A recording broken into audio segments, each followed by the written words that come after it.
One of the sections in my new Finishing Touches book is different color effects. In this case, it's actually the opposite. It's changing color to black and white. And as you know, there are many ways to do this.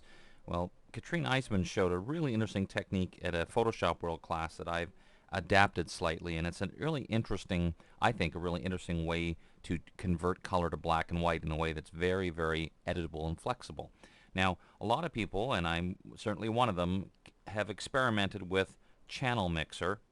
But the problem I'm sure you have encountered very quickly is as soon as you start trying to move these sliders, it's very easy to blow out details completely.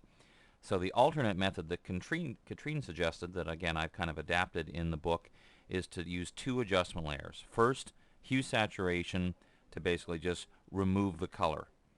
And we're just going to leave it at that for that particular adjustment layer.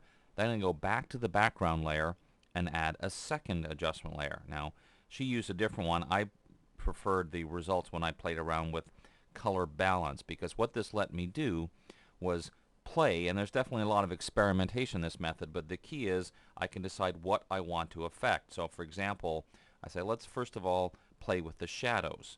So as I click on the shadow button down the bottom, now as I start moving color sliders, you see how it's having an effect on, first of all, just the shadow areas of my image.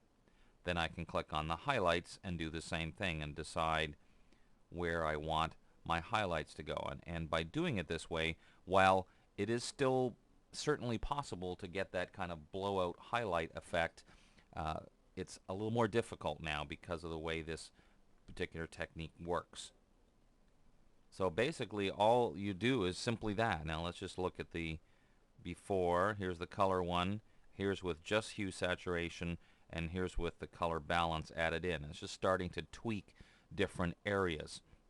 And again, this is just one of those ones. It's a very basic idea, but it's going to take a bit of time for you to experiment and see what results you get. But by doing it this way, you can print it. If you don't like it, go back, of course, and tweak any of these settings by clicking on any one of these effects. And of course, one of the very many variations on this theme is you could add either another color balance adjustment layer or one of the other ones, like Channel Mixer. Or at a certain point, if you want to experiment further, I've used a color balance adjustment layer, but it is possible at any point to change the content of that adjustment layer to say, well, let's see if I use selective color instead.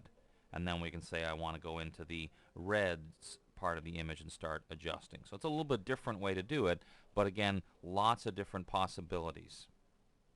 Once again, this technique was brought to you by my new book, Photoshop Finishing Touches. It's kind of a shameless plug for me to show you a few excerpts with the hope that you will buy it. And I know if you watched the last one, you're thinking, is he going to do the same thing again this time? No.